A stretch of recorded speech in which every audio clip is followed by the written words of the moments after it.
Nous sortons d'une semaine d'un de 40 jours de jeûne où la communauté chrétienne célèbre la Pâque. À l'entrée, il y a ce qu'on appelle le mercredi de Cendres. On voit des gens se balader dans les principales artères avec une grosse croix sur le front, avec la cendre. J'étais prendre la cendre, mercredi de Cendres. Toutefois, on l'a fait. Mais était-ce dans la droiture? Question. Quel est le rôle de la cendre? Ah oui, c'est une question que je te pose. Quel est le rôle de la cendre? Beaucoup de personnes aujourd'hui utilisent la cendre sans savoir. Dans la tradition bantoue, lorsque une femme venait à perdre son mari, elle entrait dans sa cuisine, elle prenait la cendre et elle versait sur tout son corps en disant que la malédiction est tombée sur moi. J'ai perdu l'homme de ma vie. J'ai perdu le père de mes enfants. J'ai perdu mon chef de famille. Ma famille a perdu son guide. Elle versait la cendre. Lorsque le père rentrait dans une colère extrême par rapport à un acte posé par un enfant et décidait de maudire cet enfant, le père rentrait dans la cuisine de sa femme, prenait une pincée de cendre dans la main et soufflait en signe de malédiction. Lorsque dans un village, un individu venait à poser des actes, inceste, assassinat, viol, vol, et que la décision du conseil était de le bannir littéralement du village, on procédait, on l'accompagnait hors du village en balayant sous ses pieds.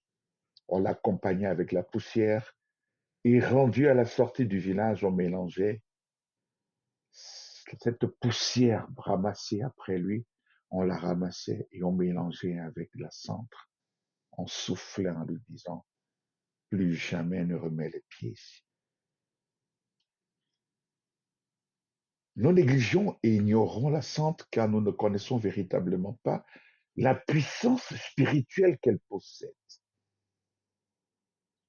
Les cendres sont très dangereuses et très puissantes spirituellement et capables de détruire à jamais quelqu'un si mal utilisé, si mal employé.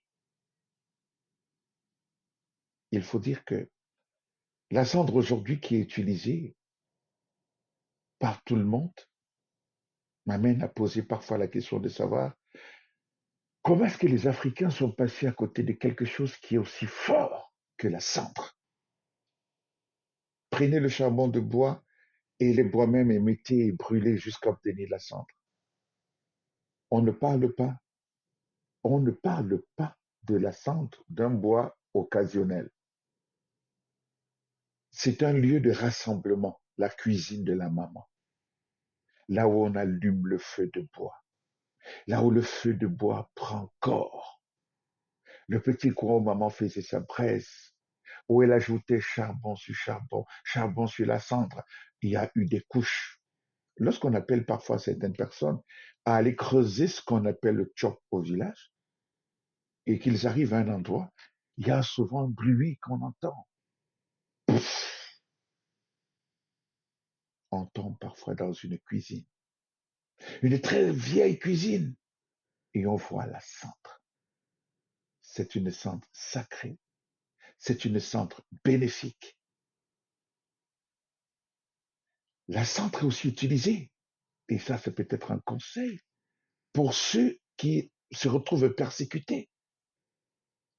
Vous rentrez dans votre cuisine, vous prenez le charbon de bois, vous brûlez jusqu'à obtenir la cendre.